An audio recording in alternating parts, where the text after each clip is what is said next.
안녕하세요. 고향은혜교회 이인욱 목사입니다. 고향은혜교회 영상 강의 세 번째 시간입니다. 이번 주제는 회개입니다. 이번 강의 목표입니다. 바른 성경적 회개가 무엇인지를 배우는 것이고 또 바른 회개를 삶 가운데 실천하는 것입니다.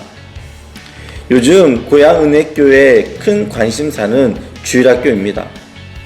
평일에도 아이들은 교회 와서 노는 것을 좋아하는데 자기들만의 방식으로 놀다가 때로는 싸우기도 합니다. 그런데 자기들끼리 누가 잘못했는지 따지면서 더 잘못한 아이에게 사과를 요청하기도 하고요. 또 어떤 친구들은 그 사과를 쉽게 하는 경우도 보게 됩니다. 그러면 시간이 지나서 아무 일 없는 듯이 서로 친하게 지내고 또 즐겁게 노는 모습들을 봅니다. 좀 비교가 좀 우습고 가볍기는 하지만 우리 신앙인들의 삶 속에서도 믿음이 좋고 또 하나님과 그리고 교회와 그리고 신자들과 관계가 좋은 사람들을 보면 자신의 잘못을 잘 시인하는 사람들인 것 같습니다. 그런데 때로는 이런 시인의 모습들이 그리고 자신의 잘못을 구하는 모습들이 없게 되어지면 불통이 일어나게 되기도 하고요. 또 사람들과의 관계가 어려워지는 모습도 보게 됩니다.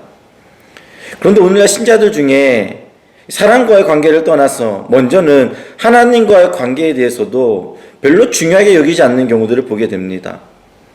회개를 별로 중요하게 여기지 않는 것입니다. 그러면서도 하나님과의 관계를 잘 유지하고 싶어는 합니다. 그러나 이는 매우 위험한 생각입니다.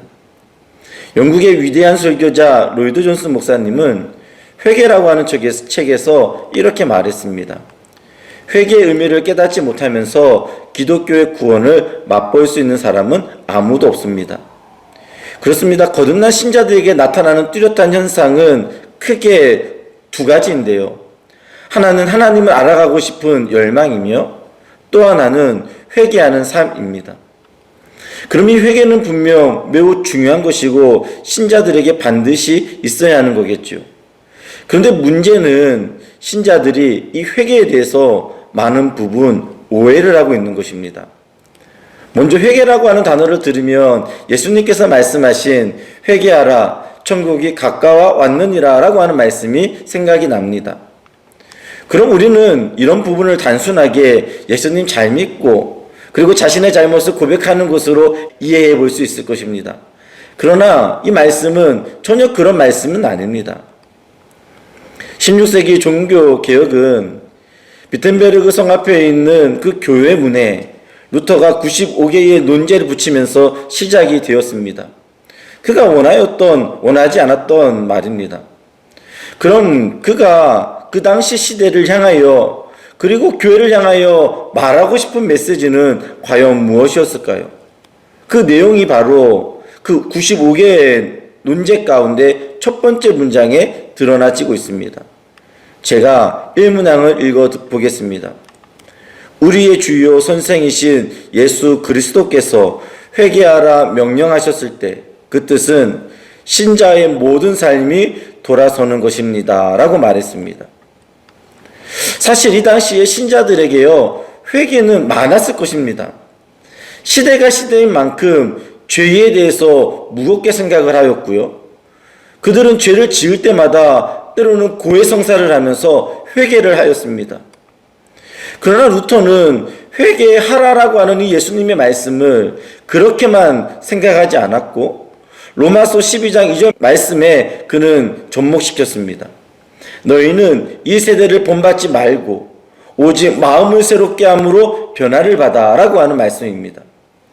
참된 회개는 일회성 사건 또는 고해성사 또는 수행을 통하거나 눈물 콧물 다 빼면서 회개기도 한두 번 하는 것으로 끝나는 것이 아니라 평생 지속되어야 할 삶의 태도를 말하고 있었던 것입니다.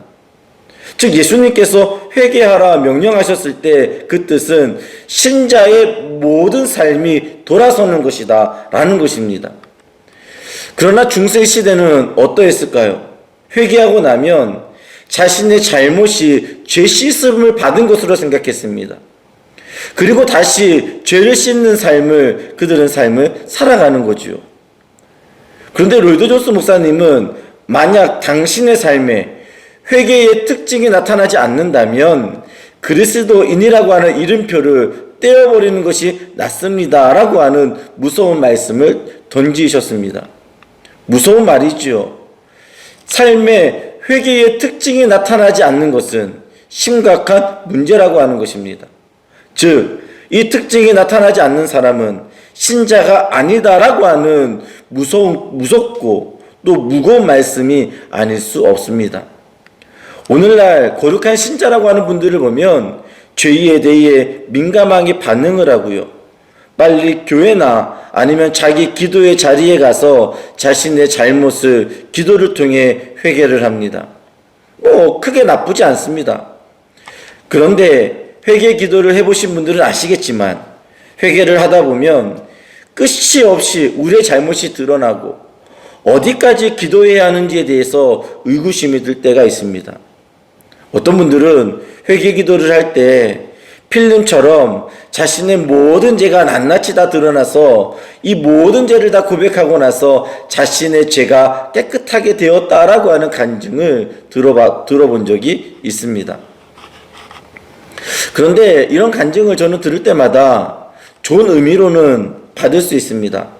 왜냐하면 처음 회심할 때 하나님께서는요, 인간의 잘못을 때로는 들추게 하시면서 자신이 얼마나 무능하고 죄악된 존재인지를 보여주기도 하기 때문에 그렇습니다. 그러나 동의되지 못하는 부분들은 그 모든 죄를 자신이 고백하여 깨끗하게 되었다라고 하는 부분이 그렇습니다. 여러분들, 저는요, 우리가 의식하면서 죄를 지은 죄도 있지만 의식하지 못하면서 죄를 지은 죄가 때로는 얼마나도 많은지 모릅니다. 넓은 의미로 생각을 해보면 사실 예수님을 믿기 전 우리의 모든 삶은 사실 죄 덩어리였습니다. 예를 들면 걸어가는 것도요, 죄를 짓는 것이었습니다. 밥을 먹는 것도 죄 짓는 것입니다. 너무한 것 아닌가요? 아닙니다. 심지어 열심히 공부한 것도 죄를 지은 것이었어요. 근데 누구에게 내가 도움을 주었는데도 그것도 죄가 됩니다. 왜 그런 것일까요? 하나님의 영광을 위하여 하지 않는 모든 것은 다 죄가 되기 때문에 그렇습니다. 그런데 만약 이 모든 죄를 고백해야 한다고만 하면, 그리고 우리의 죄가 그렇게 다 고백해서 용서를 받을 수 있다면 저는 자신이 산 만큼 회개를 해야 한다고 저는 봅니다. 그러나 기껏해야 하루 1시간, 아니 때로는 하루, 때로는 몇 시간 그 죄를 하나님 앞에 고백하고 나서 그리고 죄를 해결받았다라고 하는 것은 때로는 엄청난 모순이 되어지는 것입니다. 물론 하나님께서는 그 영혼을, 그리고 그런 체험과 경험이 있는 자를 하나님은 은혜 가운데 받으시고 용서해 주십니다. 그러나 이해하는 부분들에 있어서는 오해가 있다는 것입니다. 우리는 울면서 가슴을 찢으면서 그리고 우리 모든 죄를 하나님께 고해야만 용서를 받는다라고 생각을 합니다. 이렇게 하면 우리의 죄가 깨끗하게 씻겨졌다고 생각하는 것입니다. 물론 죄에 대하여 민감한 반응 가운데 나아가는 모습은 나쁘지 않지만 이 회개에 대한 부분들을 이렇게만 이해하고 있으면 때로는 여러 가지로 인하여서 문제가 되어집니다. 우리는요, 우리의 회개 때문에 죄를 용서받은 것이 아닙니다. 이종규 목사님이라고 하는 분이 계신데요, 이분이 회개를 사랑할 수 있을까라고 하는 책에서 이 부분에 이런 예화를 넣어 놓았습니다. 어떤 사람이 연쇄살인을 저질러서 법정에 서게 됩니다. 그 사람은 재판을 받는 동안 자신이 얼마나 큰 죄를 범했는지 아주 깊이 깨닫게 되어졌습니다. 그래서 판사 앞에서 눈물을 펑펑 흘리면서 자신의 잘못을 고백하고 진심으로 잘못했다고 정말로 판사 앞에 죄를 뉘우치고 있었습니다. 그 고백이 얼마나도 진실하고 절절했는지 판사는 그의 죄의 고백에 대한 그 마음 안에 감동이 되어져서 무죄를 선언해버리고 말았습니다. 여러분, 이 판사는 어떤 판사일까요? 불의한 판사이지요. 피고가 자기 죄를 깨닫고 용서를 구하면 그것이 인간의 감형 사유는 될 수 있을지는 몰라도 무죄 선고를 내릴 이유는 없는 것입니다. 대한민국 형법은 범한 죄에 따라 죄값을 치르도록 형기를 명시하고 있습니다. 즉 판사가 최고형과 이 최저형 사이에서 그 내용들을 샅샅이 살피면서 제대로 된 판결을 내려야 하는 것입니다. 마찬가지로 하나님께서도 하나님 자신을 거절하고 평생 자신의 뜻대로 살아가지 않는 죄인에게 사형이라고 하는 판결을 내리셨습니다. 죄의 삭은 사망이기 때문에 그렇습니다. 회개한다고 해서 심판의 길을 피할 수 없을 것입니다. 아무리 백날 회개한다고 해도 그 심판의 대가는 그대로 받아야 하는 것이 바로 하나님의 공의입니다. 그럼 우리는 우리의 회개 기도로 용서받을 수 없는 것입니다. 그렇다면 우리는 우리의 죄의 문제를 어떻게 해결받게 되어지는 것일까요? 근데 바로 예수 그리스도께서 우리를 위해 모든 죄를 대신 지고 죽으셨기 때문에 우리는 죄사함을 받을 수 있는 것입니다. 그리스도가 십자가에서 죽으시며 이루신 일이 바로 이것입니다. 예수님은 십자가에서 모든 자기 백성들의 죄를 짊어지셨고 그 사망의 형벌, 지옥의 형벌을 대신 당하셨습니다. 즉 죄사함은 그리스도의 속죄라고 하는 토대 위에서 이루어지는 것이지 회개를 통해 그리고 또 우리가 하나님 앞에 뉘우침을 통해서 이루어지는 것은 아니라고 하는 것입니다. 즉 회개를 통해서는요 이 은혜를 누리는 것입니다. 그래서 우리는 그리스도께서 이루신 이 은혜의 공로를 받고 누리기 위해서 각 개인이 회개와 믿음으로 그리스도께 나아가는 것입니다. 이때 각 개인의 최초의 회심 또는 회개가 일어나게 되어지는 것입니다. 그런데 여기서 회개에 대한 오해하기 쉬운 문제들이 있습니다. 그것은요, 구원받기 이전의 죄는 십자가로 용서를 받지만 이후의 죄는 회개로 용서받는다라고 하는 생각을 갖고 있는 것입니다. 이런 분들이요, 신앙생활을 하다 보면 생각 의외로 많습니다. 최초로 회개를 했을 때 우리가 십자가를 통해 이전에 살면서 지은 죄를 모두 지우고 새 출발을 했다 하더라도 이후로 짓는 죄는 회개라는 행위로 용서를 구하고 용서를 받아야 한다라고 생각을 하는 경우입니다. 그러나 이는 옳은 생각이 아닙니다. 왜냐하면 이런 생각은 그리스도의 십자가가 우리의 회심까지만 효력을 발휘하고 그 이후에는 아무런 공로가 없다라고 주장하는 것이 되기 때문에 그렇습니다. 또 하나의 오해가 있는데요. 우리의 과거와 현재와 미래의 모든 죄를 십자가로 용서를 받았으므로 더 이상 회개를 해야 할 필요가 없다라고 하는 생각을 갖는 것입니다. 사실 이런 생각은 구원파적인 생각이지만 사실 오늘날 신자들에게 이와 같은 생각을 갖고 있는 사람들이 많이 있습니다. 처음에 한번 굵직하게 회개하고 난 이후에 회개의 삶이 없는 것입니다. 사실 기독교 안에 있지만 구원파적인 생각을, 구원파적인 신앙을 갖고 있는 사람과 크게 다르지 않을 것입니다. 어떻게 보면 이 구원파적인 생각이 때로는 건강한 모습 같아 보일 수도 있습니다. 왜요? 우리의 회개로 우리의 죄사함이 일어나고 있는 것이 아니기 때문에 우리는 굳이 하나님 앞에 회개해야 할 필요가 없다라고 생각을 하는 것입니다. 이렇게 생각하는 것은요, 이런 회개가 무엇인지를 잘 모르기 때문에 나타나고 있는 문제라고 보여집니다. 이 구원파적인 사람들은요, 구원을 이례적인 사건으로만 강조하면서 회개와 믿음의 지속적인 삶은 별로 중요하게 여기지 않습니다. 성경적 회개는 단회적인 것이 아니라 지속적인 과정인 것입니다. 예수님은 우리가 매일 죄를 자각하고 돌이켜야 한다라고 가르치셨고요.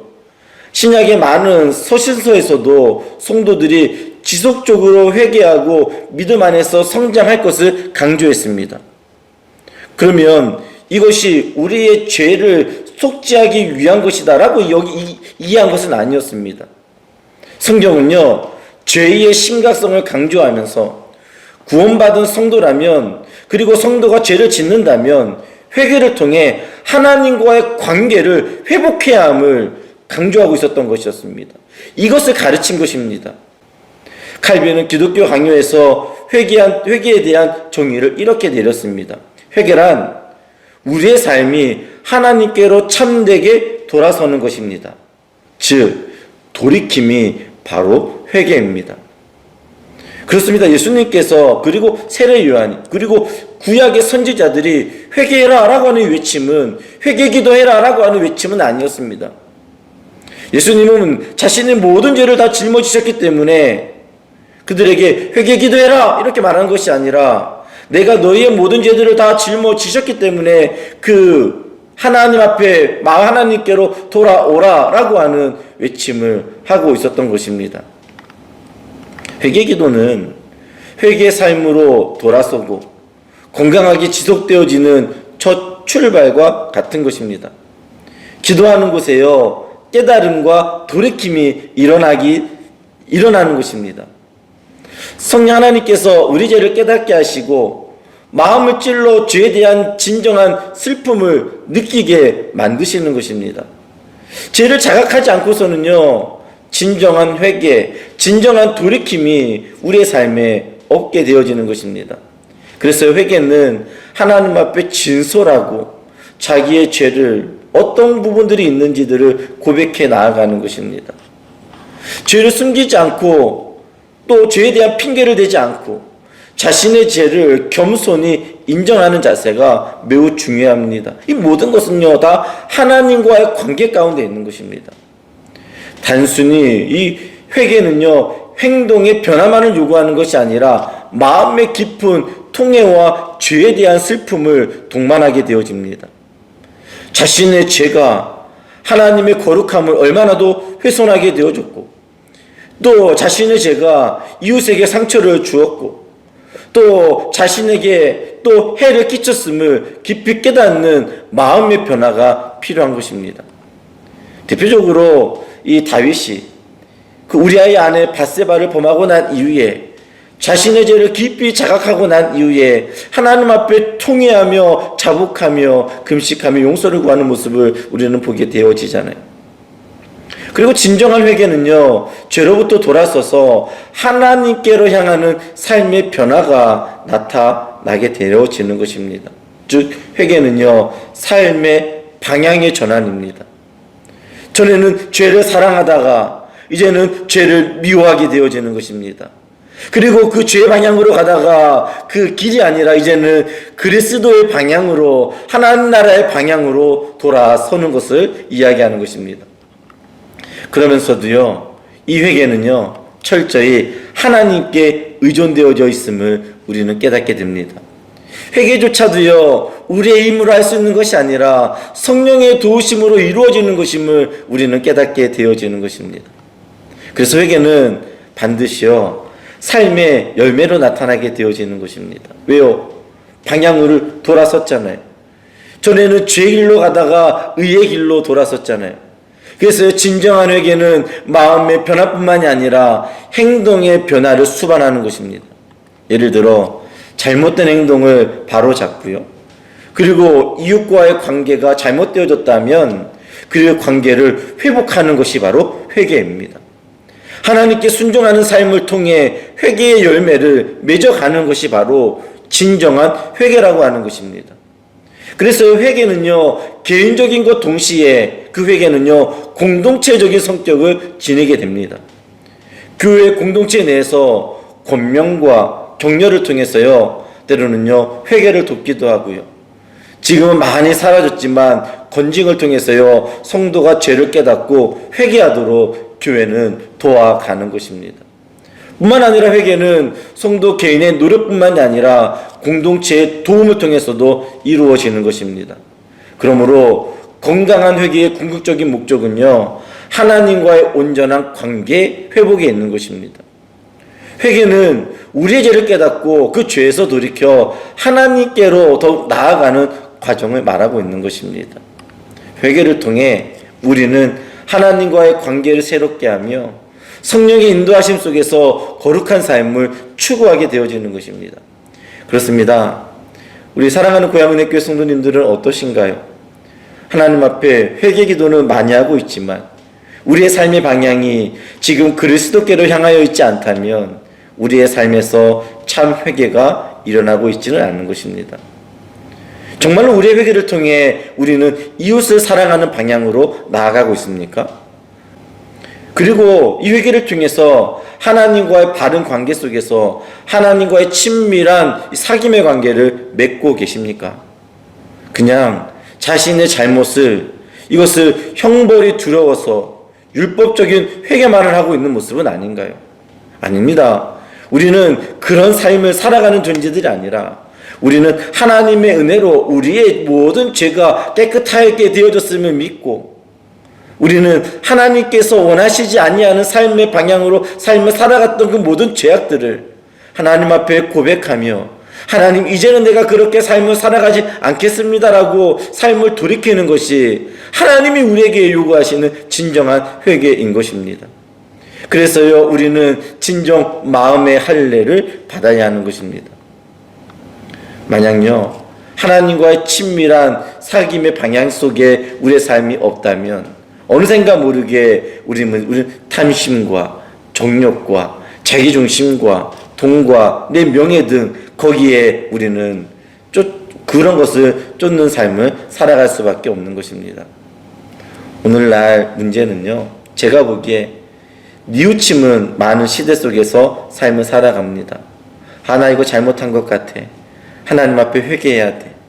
그렇게 뉘우침은 있지만 참된 회개가 일어나지 않는 시대 같아 보입니다. 아합 왕이요, 하나님 앞에 뉘우침은 많았습니다. 상황들이 계속해서 악화되어져 가고 자기에게 불리한 상황으로 하나님의 놀라운 역사들이 나타났을 때에 그는요, 뉘우침은 있었습니다. 그러나 그는 뉘우침만 있었지 그는 어떻게 했죠? 그냥 자기가 원하는 길로, 그 느밧의 아들 여로보암의 죄의 길로 그냥 직진하여 나아갔습니다. 사울 왕도 마찬가지입니다.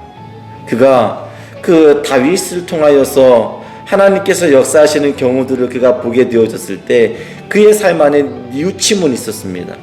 그러나요, 돌이킴은 없었습니다. 그렇다면 오늘 우리의 삶 안에서요, 하나님의 역사를 보며 뉘우침은 있는데 혹시 돌이킴은 없는 우리의 모습은 아닌지 모르겠습니다. 거듭난 신자의 삶의 방향은요, 그리스도께 영광, 하나님께 영광의 삶으로 나아가게 되어지는 것입니다. 여러분들 삶 안에 회개 기도와 더불어 회개의 삶이 여러분들의 삶 안에 충만하게 일어나기를 주님의 이름으로 축원드립니다. 오늘 이것으로 우리 짧은 회개에 대한 강의를 마쳤는데요. 우리 성도님들의 삶 안에 이 회개에 대한 마음들을 자신의 죄를 속지 않는 이 개념보다는 자기의 삶을 방향을 턴하여 하나님께로 향하는 그 믿음의 삶이 일어나기를 원하고요. 그리고 이것이 되어지는 하나의 방향은 다른 무엇이 아니라 하나님을 열망하는 기도 속에서 나타나게 되어지는 것입니다. 여러분들 하나님을 많이 열망하시고 하나님의 뜻 안에서 삶을 살아가기를 사모하셨으면 좋겠습니다. 여러분들 강의를 들으신 분들은 뒤에 좋아요 그리고 댓글을 출석이나 아니면 샬롬이나 안녕하세요 아니면 강의 잘 들었습니다 이런 내용으로 여러분들 맞춰주시면 감사하겠습니다. 그러면 우리 다음 우리 네 번째 강의는 어떤 주제가 될지 모르겠으나 여러분들 좋은 또 시간으로 찾아왔으면 좋겠고요. 제 강의는 여러 책들을 참고했지만 대표적으로 짧은 소책자인데요. 단단한 기독교 시리즈라고 하는 회개 어떻게 사랑할 수 있을까라고 하는 책입니다. 여러분들 한 6,000원 정도밖에 안 되는데요. 한번 여러분들 사서 읽어보시면 저는 한 편의 내용만 가지고 이야기했지만 더 많은 내용들을 가지고서 여러분들 삶 안에 회개가 또 변화된 삶들이 충만하게 일어나게 되어질 거라고 보게 되어집니다. 그럼 여러분들 저녁 평안한 밤 되시고요. 또 주일날 뵙도록 하겠습니다. 감사합니다.